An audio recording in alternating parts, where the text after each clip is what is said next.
है जिसमें 1 से लेके 100 तक नंबरिंग होता है। वो लगता आंसर शीट की तरह ही है बट वो आंसर शीट होता नहीं है।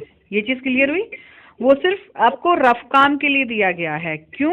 कि आप एक टेक्निकल चीज पे काम कर रहे हो कंप्यूटर पे, वो किसी भी वजह से बंद हो सकता है। बरेली में तो वैसे भी होता है, वहां पे लाइट ज्यादा जाती है। क्लियर? तो पैर लग गया, लाइट फ्लक्चुएट हुई, आपका सिस्टम हिल गया, उसका बैकअप चला गया, किसी भी वजह से आपका कंप्यूटर बंद हो सकता है। तो आपने जो भी आंसर कंप्यूटर पे टिक किए होंगे वो सारे हट जाते हैं। उसके बाद वो आपको सिर्फ 10 मिनट देता है ये करने के लिए कि भैया आप फिर से टिक कर लो। अगर आपने कागज पे भी साथ साथ लिखा हुआ है तो ही काम होगा। अगर आपने कागज पे नहीं लिखा हुआ है तो भैया फेल हो जाओगे। क्लियर? तो वो कागज क्या करना है कि जैसे आपने कंप्यूटर पे फर्स्ट का सी टिक किया है तो कागज पे क्या करोगे, फर्स्ट का सी लिखोगे। सेकेंडली आपने उसमें सेकंड का डी टिक किया है तो इसमें क्या लिखोगे, डी लिखोगे। क्लियर हुआ?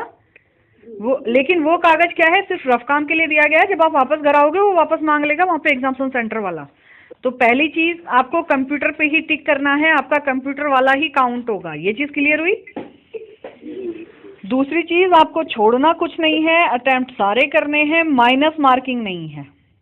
इट मीन्स जो क्वेश्चन हमें नहीं भी आता है उस पर भी हमें क्या करना है, तुक्का मारना है। क्योंकि अगर तुक्का अगर सही भिड़ गया तो 1 नंबर आ जाएगा। क्लियर? तीसरी चीज, उस क्वेश्चन में ज्यादा टाइम स्पेंड नहीं करना है जो हमें नहीं आता है। जो क्वेश्चन हमें पहले नहीं आता वो हमें बाद में भी नहीं आएगा। हमने पहले भी तुक्का मारना है, बाद में भी तुक्का ही मारना है। तो उसमें ज्यादा टाइम स्पेंड करेंगे तो जो क्वेश्चन हमें आता है उसको पढ़ने के लिए हमें टाइम नहीं मिलेगा। क्लियर? अच्छा, चौथी चीज जो है कि भैया क्या बोलते हैं कि समय टाइम देखते रहना। उसमें ऊपर आपका टाइम चलता रहेगा। तो ये नहीं कि आपने ज्यादा टाइम लगा दिया और आपके 10 क्वेश्चन बच गए, आपने 40 ही सॉल्व किए, 16 नंबर का सही हो गया और 10 क्योंकि भैया हाथ कांपने लगे हैं कि 2 मिनट रह गए, अगर नहीं होगा तो किसी एक पे खटखट खटखट टिक मार के छोड़ देना। क्लियर? हो सकता है कोई 1 नंबर सही हो जाए तो 17 नंबर वाला पास होता है, 16 नंबर वाला फेल होता है।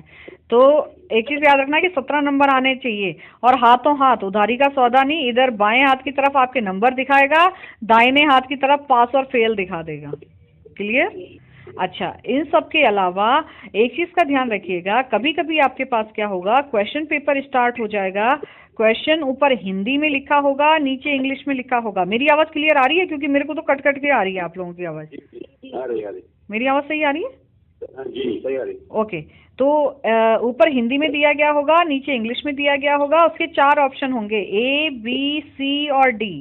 कभी कभी क्या होगा, ए पे आंसर होगा, बी पे आंसर होगा, सी पे आंसर होगा और डी पे लिखा होगा उपरोक्त सभी। तो जहां पर भी आपको 4 ऑप्शन में से उपरोक्त सभी दिखाई देगा, चाहे वो सी पे हो चाहे वो डी पे हो, किस पे टिक करना है, उपरोक्त सभी पे। क्लियर हुआ? उपरोक्त सभी जिस भी क्वेश्चन में आपको आंसर दिखाई देगा, आपको किस पे टिक करना है, उपरोक्त सभी। हाँ ठीक है, उपरोक्त सभी पे टिक करना है। दूसरा आपका आ जाएगा, कभी कभी क्या होगा, अजय ये इनको एक बारी उस व्हाइट बोर्ड पे करके दिखा देना जरा, है ना, बाद में। ठीक है, कि भैया जहाँ पे उपरोक्त सभी दिखाई दिया होगा तो उपरोक्त सभी पे ही टिक करना है। दूसरा आएगा आपके पास, कभी कभी क्या होगा, क्वेश्चन स्टार्ट होगा और ए पे यानी पहले ऑप्शन पे लिखा होगा ऑल ऑफ द बिलो, यानी कि नीचे दिए गए सारे उत्तर सही हैं या निम्न सभी। बी पे आंसर होगा, सी पे आंसर होगा और डी पे होगा। ठीक है, अब हमने क्या करना है कि आप देखोगे कि अगर जहाँ पे ए पे लिखा होगा निम्न सभी तो किस पे टिक करना है, निम्न सभी पे। क्लियर हुआ? अच्छा, कभी कभी क्या होगा, ए पे आंसर होगा, बी पे आंसर होगा, सी पे लिखा होगा सभी यानी कि ऑल और डी पे भी आंसर होगा। तो हम किस पे टिक करेंगे, सी पे टिक करेंगे यानी कि ऑल पे। ठीक है, कभी कभी क्या होगा, जो ज्यादातर क्वेश्चन आपके पास आएंगे वो आएंगे कि ए पे आंसर होगा, बी पे आंसर होगा, सी में लिखा होगा कि ए और बी दोनों सही हैं और डी पे लिखा होगा कि ए और बी दोनों गलत हैं। तो किस पे टिक करना है, ए और बी दोनों सही हैं पे टिक करना है। क्लियर हुआ? कभी कभी क्या होगा, ए बी की जगह कथन 1 और कथन 2 दिया गया होगा, तो हमें किस पे टिक करना है, कथन 1 कथन 2 दोनों सही हैं। क्लियर हुआ? कभी कभी क्या होगा, रोमन में 1 2 करके दिया गया होगा ऑप्शन, उसमें हमें किस पे टिक करना है, 1 और 2 दोनों सही है।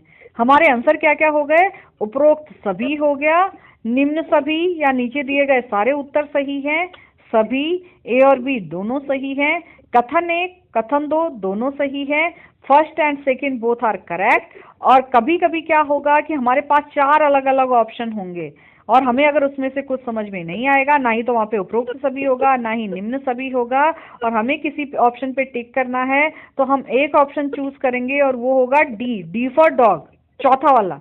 क्लियर हुआ? अगर तुक्का मारना है तो किस पे मारेंगे, डी पे। आप सिर्फ इतना करोगे तो 14 नंबर लेके बाहर आओगे, फेल हो जाओगे। क्लियर? अब क्या करना है, इसके अलावा कुछ क्वेश्चंस आपको आने चाहिए, कुछ आपको अजय ने पढ़ाया होगा, कुछ क्वेश्चंस मैं आपको वो बता रही हूँ जो आज तक लोगों के पास आए हुए हैं और मे बी आप लोगों के पास आ सकते हैं। ठीक है, आपके पास आएगा कि भारत की पहली बीमा कंपनी कौन सी थी, तो ओरिएंटल लाइफ इंश्योरेंस। ओरिएंटल क्या थी, भारत की पहली बीमा कंपनी थी। आपके पास आएगा कि आधुनिक बीमे का सिद्धांत किसने दिया था, तो लॉयड्स ने। लॉयड्स क्या था, लंदन का कॉफी हाउस था जिसने मॉडर्न इंश्योरेंस की थ्योरी दी थी, यानी कि आधुनिक बीमे का सिद्धांत किसने दिया था, तो लॉयड्स ने। आपके पास आएगा कि भैया क्या बोलते हैं, राष्ट्रीयकरण के बाद कौन सी कंपनी आई थी, तो वो आई थी जीवन बीमा निगम। ठीक है, आपके पास आएगा कि 1938 में जो एक्ट बना है उसने काम करना कब से शुरू किया था, तो 1 जुलाई 1939 से। पहले एक्ट बनता है फिर पारित होता है। 1938 में जो एक्ट बना था उसने काम करना कब से शुरू किया था, तो 1 जुलाई 1939 से। ज्यादातर जो क्वेश्चन आता है वो ये आता है कि भैया बीमा कंपनी के लिए नियम निर्देश कौन बनाता है, तो IRDA। IRDA के ऊपर जरूर क्वेश्चन आएगा, उसको एडा भी बोलते हैं, बीमा विनियामक विकास प्राधिकरण। ठीक है, IRDA बीमा कंपनियों के लिए, इसके ऊपर 3 क्वेश्चन आते हैं। बीमा कंपनियों के लिए नियम निर्देश कौन बनाता है, तो IRDA। सन 2000 में एक एक्ट पारित किया गया था जो कि बीमा कंपनियों के लिए नियम निर्देश बनाता है, तो वो भी कौन होता है, IRDA। आपके पास आएगा कि TPA के लिए रूल रेगुलेशन कौन बनाता है, तो वो भी बनाता है IRDA। Question 3 answer 1 IRDA। ठीक है, ये चीज क्लियर हुई? अच्छा, कभी कभी आपके पास आएगा कि सुरेश अपनी पॉलिसी में कम प्रीमियम देता है। अगर कोई भी व्यक्ति अपनी पॉलिसी में कम प्रीमियम देता है तो ये कौन से वाले जोखिम होते हैं, पसंदीदा, यानी कि प्रेफर्ड रिस्क, पसंदीदा जोखिम। इसके ऊपर 3 क्वेश्चन आते हैं। सुरेश अपनी पॉलिसी में कम प्रीमियम देता है, सुरेश की मर्त्यता तालिका से कम है, कंपनी उससे कम प्रीमियम चार्ज कर रही है। तीसरा आता है कि भैया अंडरराइटर को लगता है कि इसके ऊपर जोखिम कम है, वो उससे कम प्रीमियम ले रहा है। अगर कोई भी व्यक्ति अपनी पॉलिसी में कम प्रीमियम देता है तो ये कौन से वाले जोखिम होते हैं, पसंदीदा। अगर आएगा कि हमें कीवर्ड क्या याद रखना है, कम प्रीमियम। पूरे कहानी वो कुछ भी क्वेश्चन में कहे, अगर हमें लग रहा है कि आदमी कम प्रीमियम दे रहा है तो पसंदीदा जोखिम पे टिक करना है। अगर आएगा कि व्यक्ति मर्त्यता तालिका वाले प्रीमियम दे रहा है तो मानक जोखिम पे टिक करना है। और अगर आएगा कि अधिक प्रीमियम दे रहा है तो अवमानक जोखिम पे टिक करना है। क्लियर? कम प्रीमियम तो पसंदीदा जोखिम, अगर मॉर्टेलिटी टेबल वाला है तो मानक जोखिम, और अगर ज्यादा प्रीमियम दे रहा है तो अवमानक जोखिम। यानी कि लो प्रीमियम प्रेफर्ड रिस्क, आपका मॉर्टेलिटी टेबल वाला प्रीमियम तो स्टैंडर्ड रिस्क, और अगर हायर प्रीमियम दे रहा है तो सब स्टैंडर्ड रिस्क। क्लियर हुआ? ओके। इसके अलावा आपका आता है कि रमेश एक M कंपनी का एजेंट है और वो अपना कोड सरेंडर करके N कंपनी में लेना चाहता है, तो कितने दिन का टाइम लगता है, 90 दिन का। आप एक कंपनी से दूसरी कंपनी में अगर कोड स्विच करते हो तो कितने दिन का टाइम लगता है, 90 दिन का टाइम लगता है।